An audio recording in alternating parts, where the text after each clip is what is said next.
Àràgbáyé ètò Àràgbáyé ni ètò tèmi ọmọ yín ọ̀rẹ́ yín àbúrò yín Àánú Olúwapọ̀ Òṣòdì yóò máa mú wá sí ojú àwòrán yín láti Irepotv. Ètò Àràgbáyé ètò Yorùbá àrà ọ̀tọ̀ tó ní gbọ́ngbọ́n nínú tó máa fún yín ní ìmọ̀ tó máa fún yín lóye. Bẹ́ẹ̀ ni o, Àràgbáyé àwa lọmọ alára tó bá ṣe wá la ṣe ń dára. Ṣé rí lórí ètò yìí a ní abala lóríṣiríṣi bíi abala bó ṣe ń lọ láàrin òṣèlú, gbàgede ọ̀rọ̀, bó ṣe di gbajúmọ̀, fáàrí àti àrà tó ń lọ láyìíká wa. Lórí ètò yìí la ó máa fi gbé sí yín létí. Tẹ́ bá fẹ́ gbọ́ ìròyìn tó kárí àgbáyé, ẹ fi ìpàdé sí orí Irepotv pẹ̀lú èmi arẹwà obìnrin Àánú Olúwapọ̀ Òṣòdì ní gbogbo ọjọ́ Ẹtì. Ẹ má gbàgbé pé ẹ lè wò wá ní ìgbàkúgbà tó bá wù yín. Ẹ kàn ṣáà tẹ̀lé wa lórí YouTube channel wa. Ẹ subscribe sí Irepotv kẹ́ máa jẹ mọ̀lá àwọn ètò wa lọ. Bákan náà fún àwọn ayẹyẹ yín tẹ́ bá fẹ́ ká bá yín gbé sórí afẹ́fẹ́ bíi ètò ìgbéyàwó, ètò ìsìnkú, ọjọ́ ìbí àti bẹ́ẹ̀ bẹ́ẹ̀ lọ. Ẹ lè pè wá sórí àwọn nọ́mbà tó ń lọ lórí amóhùnmáwòrán yín. Solar Sound Entertainment, in conjunction with KK Entertainment, presents Hot and Ice Party. Its first edition unveiled. Venue 1107 Lounge, number 70, Adeleke Street, Allen Avenue, Ikeja, Lagos. Date 25th of August. Featuring Design, Juicy Chris, Amina, Nelly, Dan J, Six Step, Fill the Wall, Jaja, Banks, Music Quality, and many more. Comedy by Still Ringing, Eagles. Your host, Kelvin Clash. Red carpet starts 7 p.m. Tickets 1,000 naira. Tickets are available at the venue 1107 Lounge, Allen Avenue, Ikeja. It's the Hot and Ice Party for all ladies and gentlemen. For more inquiries and ticket reservations, call 081-122-83268 or 070-815-32533 or 080-680-32612. Go get your tickets. Baby, I go love you, your love is sweet like tangerine. Baby, I go hug you, your love is sweet like. Baby, halle. Ẹ kú dédé àsìkò yìí gbogbo ẹ̀yin tẹ́ ń wò mí nílé lóko ní gbogbo ibikíbi tẹ́ bá ti ń wo Irepotv. Mo kí yín wípé ojú tẹ́ fi ń wò wá kò ní fọ́, etí tẹ́ fi ń gbọ́ wá gan kò ní di. Lónìí èmi ọmọ yín Àánú Olúwapọ̀ aya Òṣòdì mo wà níbi ayẹyẹ àfilélẹ̀ ọ̀gbẹ́ni Tokunbo Malvins. Kí ni nǹkan tí wọ́n wá ń ṣe lẹ́ni o? Ọ̀gbẹ́ni yìí ṣe nǹkan ribiribi. Nǹkan mẹ́ta pàtàkì òun ni wọ́n ń ṣe ayẹyẹ lónìí. Ìkíní ni wípé wọ́n ṣe ọjọ́bí. Ìkejì ni wípé wọ́n tún ṣe àfilélẹ̀ sinimá tuntun tí a pè ní Aberu-Agba. Nǹkan kẹta wá ni wípé kódà eléyìí gan òun gan nìkan tí mo lérò wípé ó gan ti ọ ó kà màmá kódà ó pèrègede. Ìdí tí mo yẹ sọ bẹ́ẹ̀ ni wípé mo mọ̀ wípé kò rọrùn láti wípé kí ọkùnrin kó tó wò wípé iṣẹ́ yìí mo ṣe fún ọdún kìíní, ọdún kejì, ọdún kẹta tàbí ọdún kẹrin ká má wá sọ wípé èèyàn wá wo iṣẹ́ ṣùṣù ó wá ṣe fún odindi ọdún 25 tí ó ti ń ṣe iṣẹ́ sinimá. Ẹ̀yin náà dẹ̀ mọ̀ wípé iṣẹ́ yìí kò kí ń ṣe nǹkan tó yẹ pé ó rọrùn. Fún ìdí èyí mo tiẹ̀ kí wọn wípé wọ́n kú iṣẹ́ takuntakun. Àwọn èèyàn jàǹkànjàǹkàn, àwọn oríṣiríṣi ènìyàn òun ni wọ́n gbé wá lẹ́nìí láti wá bá wọn ṣe àjọyọ̀. Máa wá mú yín lọ sínú ilé, máa gbé àwọn àlejò pàtàkì, àwọn àlejò tó pójú òṣùwọ̀n wá fún yín láti wípé kẹ́yìn gan tẹ́ wà nílé kó má dàbẹ́ ni wípé a kò lọ síbi ayẹyẹ àmú yín dání. Fún ẹ̀yin tẹ́ wà nílé náà láti jẹ gbádùn ètò yìí ẹ máa bá wa ká lọ à ń bọ̀.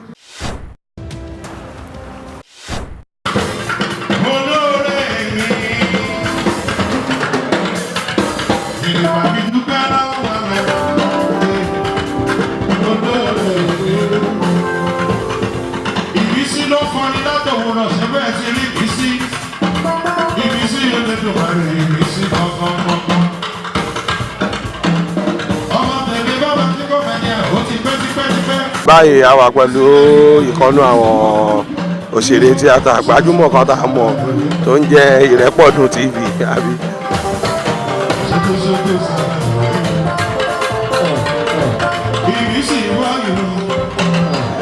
Alright, thank you very much. My name is Tayo Babatunde Benade K Baba T. Ẹ jọ sọ àṣẹlẹ̀ bá wa ṣàlàyé fún àwọn ọmọ ìlú nǹkan tó pín in nílé ní àti ilé gan kí ni nǹkan tá à ń ṣe ní bíbá ilé. Àwa ṣe ìfihàn sinimá ní ráńpẹ́ ti Tokunbo Malvins àti dídonate owó náà fún ìrànlọ́wọ́ fíìmù tó ṣe torí ẹ̀ la ṣe wà ní bíbá.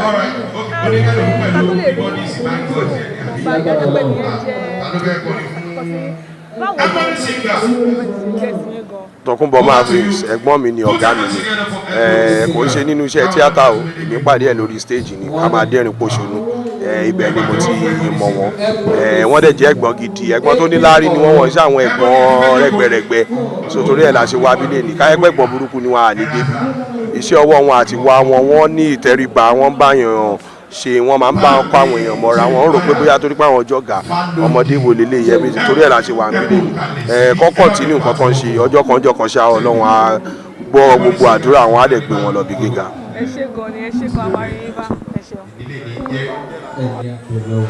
ìpìyà tó gbé tòmátò hánú ibi láti rí kí Táíwò Òdòdó kó máa gbáradì lẹ̀ ẹ̀bùnì. Díẹ̀ ìgbẹ́ no time ní ẹlò ẹ̀jàgbá 4 more minutes.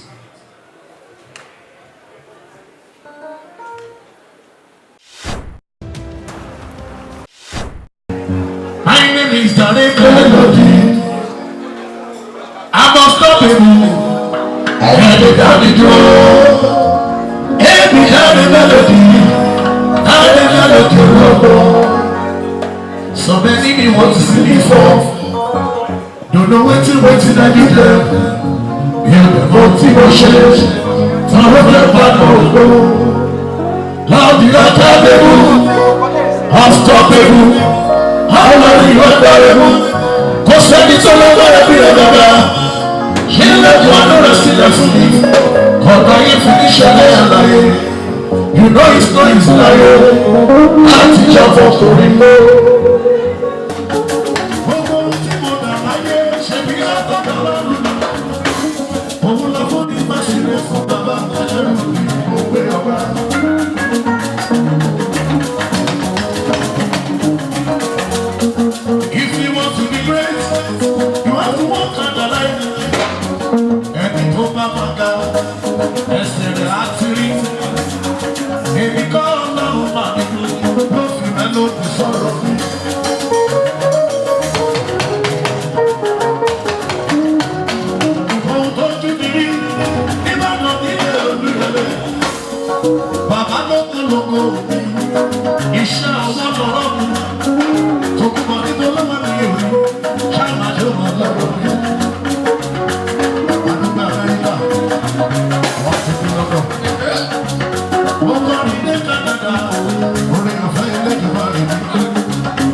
sọ fún yín irú èèyàn tí wọ́n jẹ́ àwọn fúnra wọn lọ́wọ́ fẹ́ lára wọn ṣàlàyé èèyàn táwọn jẹ́ àti nǹkan táwọn ń ṣe níbí báyìí.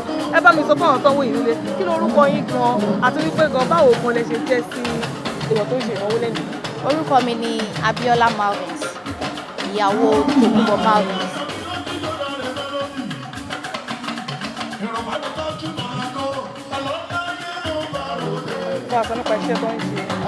Iṣẹ́ tó ń ṣe ó jẹ́ iṣẹ́ tó nífẹ̀ẹ́ sí gan, èmi náà dẹ̀ nífẹ̀ẹ́ sí. Ẹ bá wa ṣe àdúrà fún ní agbára Ọlọ́run mi ò ní wàtì, ní agbára Ọlọ́run kò ní dẹni àwátì, nínú iṣẹ́ tó wá ń ṣe yìí kò ní ṣàṣetì. Èrò ìṣíwájú ti ṣe ó ti yẹ wọ́n, ó máa yẹ Tokunbo Malvins ní gbogbo ọ̀nà. Ní tó máa fi ṣe ọkọ lórí mi, tó máa fi ṣe bàbá lórí àwọn ọmọ ẹ̀, Ọlọ́run ò ní fi wọn. Ọlọ́run máa bá mi dúró tì, àbọ̀ Ọlọ́run á dájú lórí ẹ̀, ọ̀nà ẹ̀ á máa là sí, gbogbo ẹ̀ á bù yọ. Gbogbo ibi tó mú láti dé lórílẹ̀-èdè àgbáyé yìí, Ọlọ́run á mú débẹ̀. Gbogbo àwọn tó wá nífẹ̀ẹ́ sí lágbára Ọlọ́run, Ọlọ́run ò ní pa iná ìfẹ́ wọn. Ọlọ́run á máa bá mi dúró tì gbogbo wọn náà. Ẹ ṣé gbọ́dọ̀.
Èmi Dáre Melody olú ọmọ.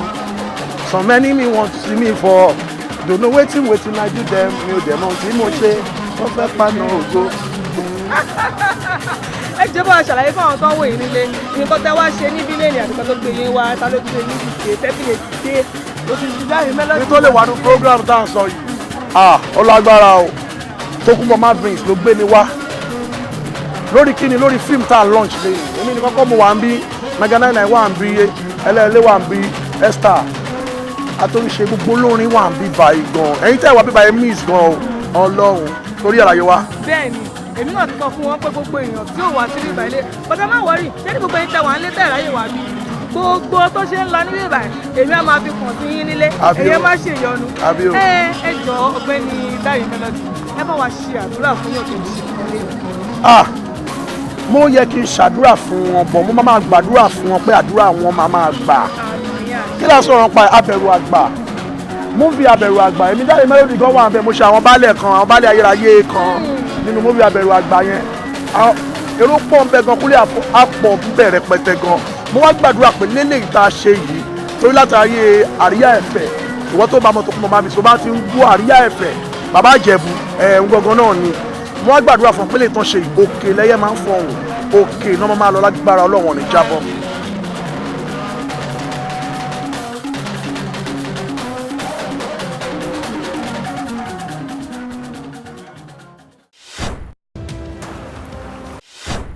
Orúkọ mi ni Blessing Ọmọ́túndé mo yọ̀ fún ẹ Tokunbo Malvins ló gbé mi débi báyìí àwa bá wọn ṣàjọyọ̀ lórí 3-in-1 kíní tó ń ṣe 3-in-1 album tó ń ṣe wọ́n ń ṣe birthday lénìí wọ́n launch film wọ́n dẹ̀ ń ṣe 20 years on stage ṣe wá rí film tó wá ń launch yẹn fíìmù alálùbáríkà ni Aberu-Agba lórúkọ fíìmù yẹn èmi náà wà nù ẹ̀ àwọn òṣèré ńláńlá wà nù ẹ̀ Rónkẹ́ Òṣòdì Òkè ẹ ṣáà mọ̀ báwọn tí mi ṣe pọ̀ sáyà lèmi náà pọ̀ sáyà kódà nínú fíìmù yẹn àjọ fọyàn jàǹbẹ́ yes so Aberu-Agba làwa launch lẹ́nu Tokunbo Malvins jẹ́ ẹ̀dá tó jẹ́ wípé ó máa ń carry everybody along Tokunbo Malvins kò believe nínú pé okay o star lẹ́ni mo fẹ́ fi ṣe lead role iṣẹ́ ó believe nínú acting ẹni yẹn wípé okay nǹkan tẹ́ni gangan lè ṣe ni mo fẹ́ mọ̀. ìrìn àjò tí àárín tí mi ò bá sọ nǹkan díẹ̀ tí mo fẹ́ sọ ìkódà so I have to say it and I'm going to be very brief about it. Mo dúpẹ́ púpọ̀ lọ́wọ́ Ọlọ́run fún oore ọ̀fẹ́ ńlá tí wọ́n fún mi fún iṣẹ́ tí wọ́n fi lé mi lọ́wọ́ tí mo ń ṣe precisely tí bá ní mo ń ṣe 25 mo ń try láti fò àsẹ́yìn first appearance mi lórí stage 1985 rẹ̀ 85 to now should about 32 years. But I ain't sure I consider my jokery and jokery, I can't jokery. But the one film was stage. I want no share sorrow, tea and shades. Nínú ìrìn àjò yìí, Ọlọ́run náà ó ti mú wa máa wọ èèyàn díẹ̀ tí kì í ṣe èèyàn lásán àwọn èèyàn. All you in the next 30 minutes again, another set of people are still coming. I mean, in another 30 minutes, people are still coming. Mo wá rìnrìn àjò yìí for 25 years ni mo ti ń try pé káyé pé èèyàn ṣe tọ̀dọ̀ ẹ̀ kébì náà tiẹ̀ ṣe fíìmù tọ̀dọ̀ mi. Àti sáré kiri kò sẹ́ni tó fẹ́ ẹ̀. Most of our fẹ́ kó ẹ̀ obìnrin náà máa ń ẹ̀. Ẹ káàsán gbogbo ẹ̀yin olólùfẹ́ mi lọ́kùnrin lóbìnrin lọ́mọdé àti lágbàlagbà Afeez Abiodun lórúkọ tèmi tẹ́ bá sọ pé Afeez ọwọ́ omi ẹ̀kọ́ náà. bàbá mi sọ fún ọ̀tọ́ wo yìí nílé kí nìkan tó gbé yín wá síbí ìbàlẹ̀ ni ta ló gbé yín dìde lẹ́ẹ̀ni tẹ̀sí wà níbà ilé ni. ọ̀rẹ́ mi Tokunbo Malvins òun ni mo ṣe torí ẹ̀ wá ń bíbá ilé nítorí pé tí èèyàn bá ń ṣipá tó bá ń jà takuntakun láti dé ibi táwọn àgbà kan wà ó yẹ ká jọ support ara wa náà fún premier movie àti birthday bash ni mo ṣe wà ń bí luckily for Ọlọ́run ọba àtẹ̀mí èmi mo direct sinimá tí am premier nbílẹ̀ ni alhamdulillah. ẹ bá a sọ fún ọ̀tọ́ wo yìí nílé kí lórúkọ sinimá náà gan-an pàtó. ayé o táìtù sinimá mi dà òun dà Aberu-Agba. nǹkan tá à ń kó sọ́pọ̀lọpọ̀ sinimá tí à ń ṣe premier ń bíbá ilé ni àkọlé ẹ̀ ní Aberu-Agba lórúkọ sinimá tá à ń sọkùnrin ẹ bá rọrẹ mi dàrẹ́ borí ó ti rù ikùn wa ń dá tóbi òun gangan ti bọ̀ ikùn ẹ̀ ń yọ alhamdulillah. ẹ bá wa ṣàdúrà fún ọ̀rẹ́ yín tó ń ṣe ìnáwó lé. ní agbára Ọlọ́run ọba Tokunbo Malvins gbogbo nǹkan tó ń wó pápá tàbí tó fẹ́ dé wàá débẹ̀ láṣẹ Ọlọ́run ọba àwọn tọ́lá wọn ti ń lọ síwájú náà Ọlọ́run máa jẹ́ kú rẹ̀ àwa náà tá à ń tọrọ ká ga ká dàgbà ká dókè ká débi táwọn àgbàlagbà wà Ọlọ́run jẹ́ káwa náà lè débẹ̀ ká má kú báyìí inshallah. Wọ́n ti broke l'Amẹ́ríkà wọ́n kàn ń dà mí láàmú ni kò sówó lọ́wọ́ wọn wọ́n ní lọ́mọ cost èmi náà bá bẹ̀rẹ̀ gbùgbà àkọsórí gbùgbù lábẹ́ eré burúkú yìí kò àṣẹ ọ̀gá àti ṣe tán ó tán ló bá di páfí àpè no connection machine là ń bá sọ̀rọ̀ títí àìmọye message WhatsApp dẹ̀ láṣẹrí tó bá ti rí díẹ̀ á ṣe ń dìsí blue ọ̀gá kan ká message lọ ní wọn respond nígbà tí Ọlọ́run máa jáde lọ́nà àrà mo pe iṣẹ́ àmà nígbà mo máa fẹ́ ṣe fíìmù mo máa lọ lẹ́yìn o ẹ̀dẹ̀ máa ẹ̀pù mi o tọ́lọ́wọ́ tọ́gà ni wọ́n fẹ́ fún wa ọ̀tọ́ ẹ̀ máa ẹ̀pù mi kẹ́kàn bá ń gba òtẹ́ tí máa fi àwọn artist sí ó dùn mí pé Afeez ọwọ́ ti lọ bó ṣe kọlà yẹn ara ẹ̀ balẹ̀ ẹni tó kọlà yẹn ti gé lára brain ẹ̀ record a month tí mo ń sọ ẹni tó kọlà fi sọwọ́ sí ó ti tap lára brain ẹ̀ ó ti jò kì í ṣe location ilé ẹ̀kọ́ wa kó lọ òun ló direct iṣẹ́ tá à ń sọ yìí but to God be the glory mi ò celebrate 25 years on stage o mi ò ṣe birthday o June 25 ni birthday mi o gbogbo tẹ́lẹ̀ invitation irọ́ ni o June 25 I am celebrating a man that truly worth to be celebrated. Yorùbá Gbẹ́ngà Adébóyè of blessed memory ó ní ẹ jẹ́ ká rojọ́ olóore fáyé bó ṣe máa ń ro ti àwọn ìkà láwùjọ. Àrò Abíọ́dún Mọ̀ṣúdì òkè ìyẹn mo máa ń ru sí. On a singular honour mo sáré kiri tí mo fi bẹ̀rẹ̀ parí ẹ̀. Ìrànlọ́wọ́ ò wá láti ibìkan ṣáàmà mi kan ò tí ì lè wálé ẹni ọlá ìjọ tí mo lọ location àwọn lọ́kọ́ fún mi ní bẹ́ẹ̀ kan mo lẹ́yìn yẹn tá a fi bẹ̀rẹ̀ tá a parí tá a edit tó fẹ́ jáde Ọlọ́run lo ìránṣẹ́ yẹn fún mi èṣù gbógun láàrin ẹ mo máa ní láti sọ yẹn náà èṣù gbógun láàrin ẹ tó mi ò mọ tí wọ́n fi láìkì mi ní ọmọ bí wọ́n mi ò mọ reason ìyẹn mo ṣe ń jólẹ̀ kan gbà tí melody lè ní ohun ọdún tó fi fẹ́ràn mi I don't know wọ́n kàn láìkì mi ni wèrè kan wá lọ lẹ́yìn sọ fún wọn pé mò ń fòkùn gbowó lọ́wọ́ wọn tó bá rí bẹ́ẹ̀ bí ọ̀run ti ń bẹ tí ẹ̀mí yẹn wà gbogbo tí mo gádà ní iṣẹ́ ìránṣẹ́ yẹn tí mo gádà ní ìrìnàjò yẹn kó wọ mi lọ bẹ́ẹ̀ bọ̀ tí ò bá rí bẹ́ẹ̀ ẹni tó lọ sọ yẹn kó tó gbogbo ẹ̀jọ́ kó ti gádà báyìí àwọn ìpè àwọn bàbá kan wà níjókòó mo tààbù nínú àná ẹtì wọn mo wọnú abẹ́ iṣẹ́ ìránṣẹ́ wọn ẹni tó rí pé mo dìde tó fẹ́ fà mí lọ lẹ́yẹ dé generation keje ẹ̀ nira ànúgbà generation ẹ̀ méje mo fi sí abẹ́ ìdè ẹ̀ ní àdàbí tó bá rí bẹ́ẹ̀ tí ò bá rí bẹ́ẹ̀ generation ẹ̀ méje wọ́n wọnú ìdè àìrí ó máa fẹ́ tí máa gbọ́ àánú ni wọ́n ò ní rí gbà rárá Àrò Abíọ́dún Mọ̀ṣúdì ẹ ṣé bàbá mi mọ tí mo fẹ́ sọ. At the point that I mean, Jack, báwo la ṣe fẹ́ ṣe single-handedly he financed the project ẹ jọ tẹ́ ẹ bá ń ṣọ̀tá mi ẹ bá ń pàtẹ́wọ́ ẹ torí tẹ́jú mo fẹ́ ní ká dìde tẹ́lẹ̀ ní ọ̀dẹ̀ bá mi ẹ jọ ẹ bá dìde ẹ jọ ẹ jọ ẹ jọ ẹ jọ ẹ jọ single-handedly he financed the project láti post to every of that thing tó kú bàbá ẹ ṣe gan thank you very much ẹ yájọ kò bí ẹ lò jà wọlé bá wọn ni tẹ́lẹ̀ mi wọ́n lè bá wọn ni ayé kí wọ́n ní iṣẹ́ náà bá ti ok. mọ́mí tí wọ́n jókòó yìí àwọn náà decorate by this is television Monday to Friday òwúrọ̀ la wà sọ́bíà bọ́lá jí bí kan wà ó ṣe ìná wà agbára ló wọlé so ẹ̀yin tẹ́ láìpẹ́ number one bàbá so àná yes mo kí yín máa ọ̀ ẹ ṣe another day before God and man láti America because of this launching Dámilọ́lá Adénúgà ẹ ṣe 2005 lẹ́tí ń bá mi bọ̀ ó di 12 years Tolú tó jókòó yìí ẹ máa ṣe dáadáa o mo rí ìgbẹ̀yìn ìsìn bóyá ìjọ 7 tó máa ń tọrọ owó bisikíìtì lọ́wọ́ mi àṣẹ mò ń ṣe pamọ́ ni tó jókòó yìí ọkàn pàdé ní event not less than kò tí tó 2 months mo pàdé ní event olúwa introduce ẹgbẹ́ ẹ̀mọ́ mi tẹ́ máa fún mi lọ ní school kọ́ba ẹ̀sẹ̀ bọ̀ ó ti wá di big boy fún launching transfer pàpà òun ló jókòó òun náà ṣẹ̀dé lánàá because of this launching láti America Tolu thank you very much God bless you afẹ́fẹ́ mi launching because ìfẹsẹ̀ púpọ̀ owó ni mo ní ìdánwò gan ẹjọ́ mo ní ìdánwò gan kárí ayé ò ṣe é fẹ́ ní ṣe ṣọ́dá kí n máa wọ́n program ṣé àmà mi rè kí n máa fẹsẹ̀ máa rìn àrò ibi ẹ̀sìn mi dé ọ̀rọ̀ òkè wọ́n máa pé ẹ lè move forward o. Yes.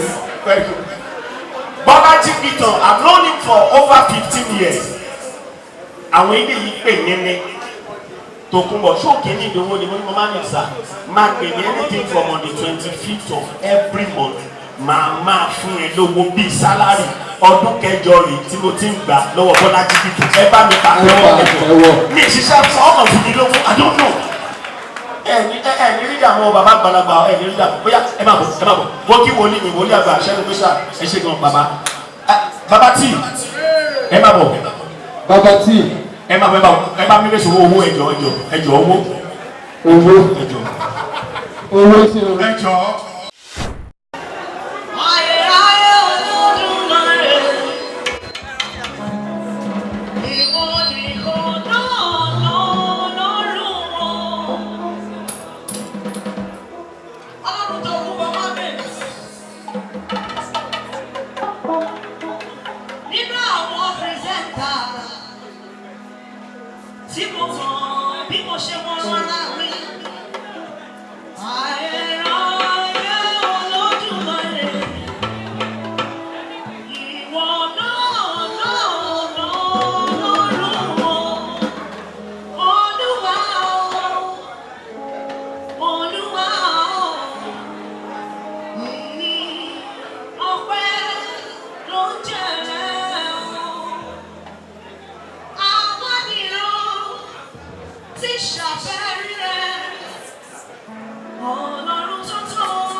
ojú mi rí tó kí tó rògbò lò láyé ìyà jẹ́ púpọ̀ sí mi lára kí tó dolo kìkì láyé mi ìgbà kan rí àti jẹun dọ̀rọ̀ ní òru àti ìrọ̀pọ̀ra àti wọ́ṣọ̀ dọ̀rọ̀ kó dá mi òru jẹ́ òjò jẹ́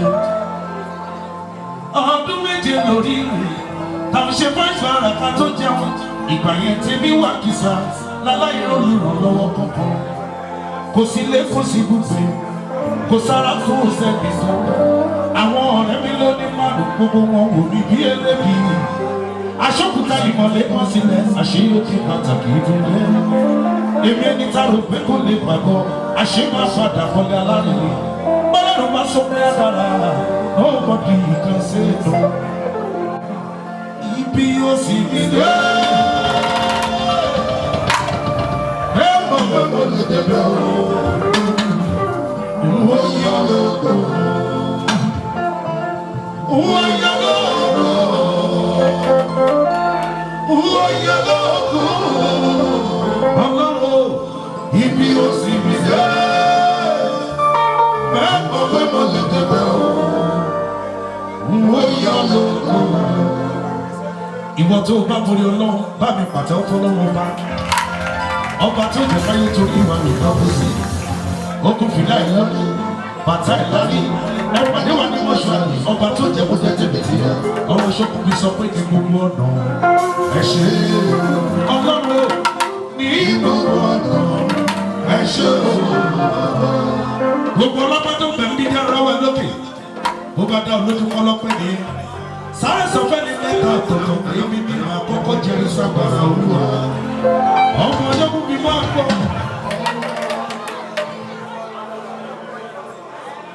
torí àwọn abániṣòwò ọ̀dùnkún abániṣòwò ọ̀dùnkún lálẹ́ yìí èmi máa kọrin níbi òní pariwo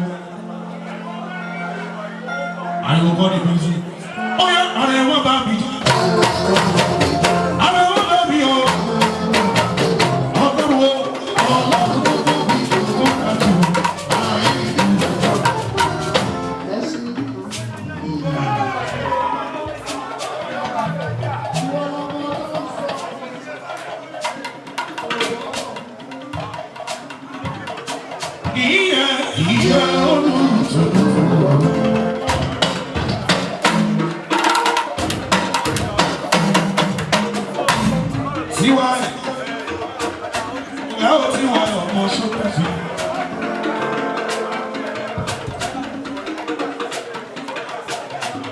Yagaba, gbogbo sùúrù lèrè gbogbo premier lètò pátápátá lọ́wọ́ ẹ̀ ló wà bó ti sọ. Àwọn máa ṣe special life àti máa lọ. A wà síbí láti wà á pariwo. Òun ṣe ọ̀tá tó rí jù. Ọmọ ṣọ́kù bí wọ́n gbọ́ Yagaba. Gbogbo premier lotto pátápátá. Èèyàn Tokunbo Malvins nígbà náà tó rí ṣe. Ó ṣe ọ̀sà tó bí jù.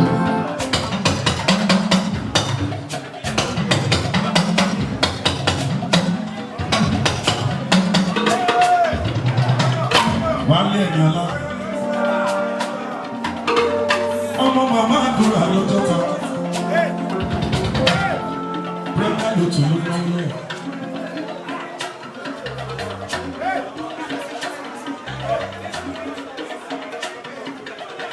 Olúwa, Olúwa, Olúwa.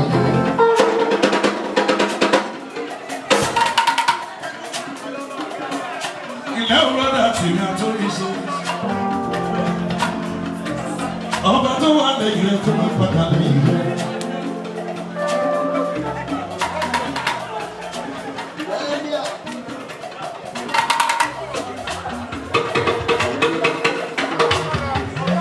Wálé wà lára ẹ̀yàn owó òkòkò ìdè láti kí premier lotto gbogbo sùúrù rẹ̀ pátápátá. Wálé ẹ̀yàn lá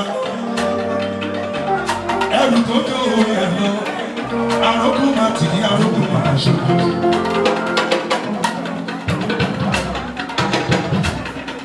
Ọlọ́run kẹsàn-án ni o ọba tó máa fojú iṣẹ́ tó rọrùn táwọn tó lójú mi jù mí lára. Àbẹ̀wò sọ pé kìlé ọlọ́run tó sọ pé sì gbóná. Wálé wà lára ẹ̀.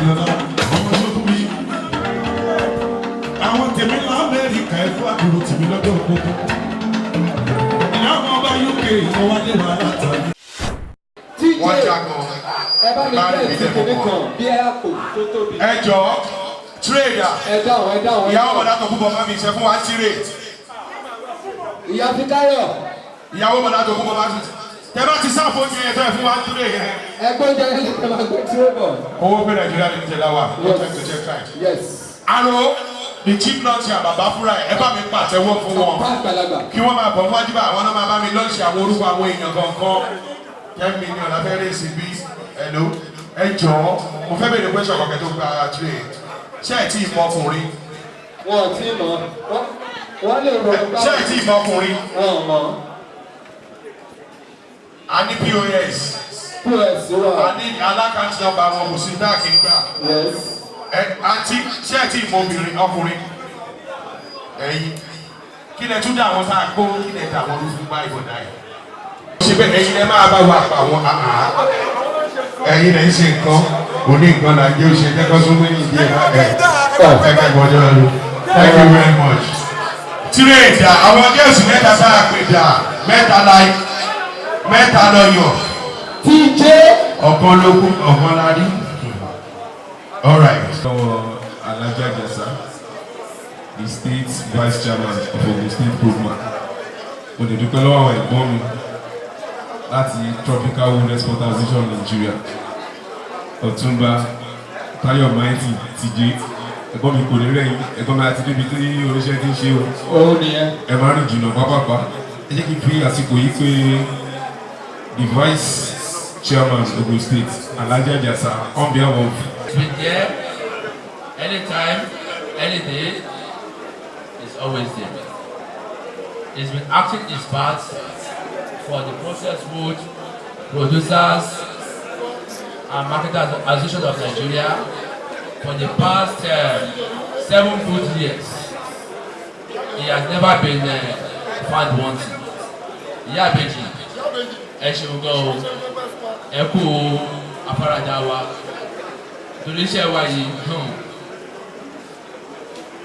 ọ̀sẹ̀ kan ọ̀sẹ̀ méjì a lè má gbélé o, àmọ́ àwọn ìyàwó wa wọ́n mọ oníṣọ̀ọ́ṣẹ́ wa wọ́n dẹ̀ bá a fi ara gbà bẹ́ẹ̀.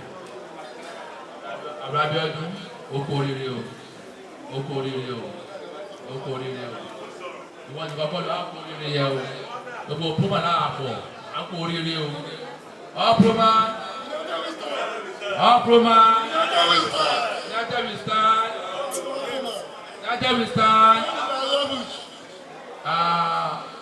My state chairman,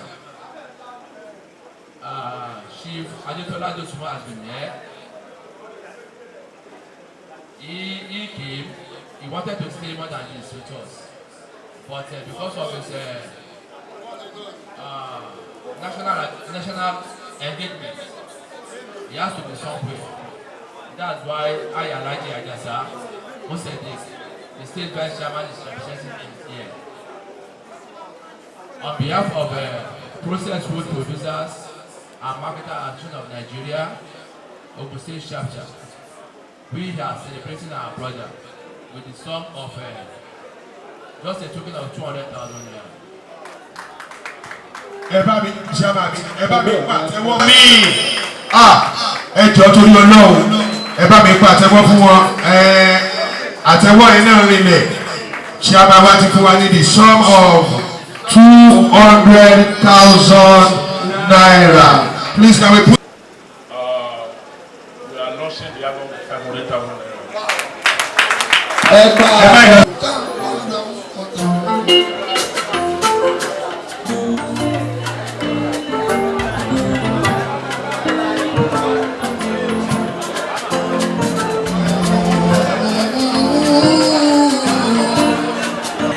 Sà ẹ bá wa kí gbogbo ojú tó wò yìí. Gbogbo ojú tó ń wò mí nílé mo kí orúkọ mi ní Prince Iberusu AK Mega 9.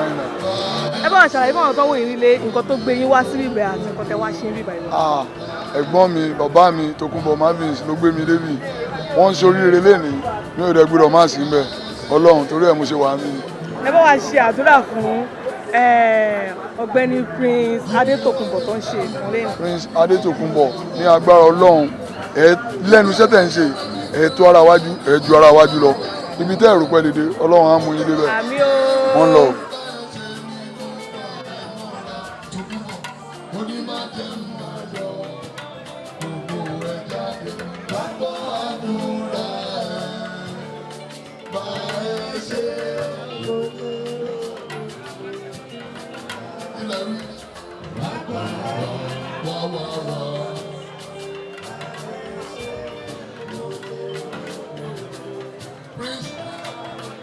Ṣé fún ẹ nígbà táṣọ ṣì dúró lórí ìka ẹ Ọlọ́run ẹ. Malvins ṣé fún ẹ nígbà téyín ẹni rẹ nínú Ọlọ́run ẹ. Má jẹ́ o ti darúgbó tó kò ti máa fọ̀pá tẹ̀lẹ̀ gbogbo rẹ tó dé o. Tètè bá ẹ ṣe o. Àgbà ti dé lágbọ́ àdúrà ẹ. Máa ẹ ṣe kò lè rọrùn. Tokunbo Malvins.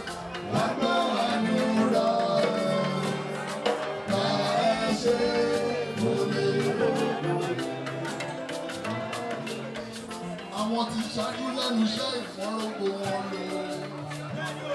Àdúrà ti máa tà fún ẹni wípé orí tí ẹ lò. Orí jẹ́ ọ̀tá ara wájú, kò tún dá ara wájú lọ Tokunbo Malvins. Mo fọlá ìlú tọrọ fún ẹ. Solar Sound Entertainment, in conjunction with KK Entertainment, presents Hot and Ice Party. Its first edition unveiled. Venue 1107 Lounge, number 70, Adeleke Street, Allen Avenue, Ikeja, Lagos. Date 25th of August. Featuring Design, Juicy Chris, Amina, Nelly, Dan J, 610, Feel the Wall, Jaja, Pants, Music Quality, and many more. Comedy by Still Ringing, Eagles. Your host, Kelvin Clash. Red carpet starts 7 p.m. Tickets 1,000 naira. Tickets are available at the venue 1107 Lounge, Allen Avenue, Ikeja. It's the Hot and Ice Party for all ladies and gentlemen. For more inquiries and ticket reservations, call 081-122-83268 or 070-815-32533 or 080-680-32612. Go get your tickets. Baby, I go love you, your love is sweet like tangerine.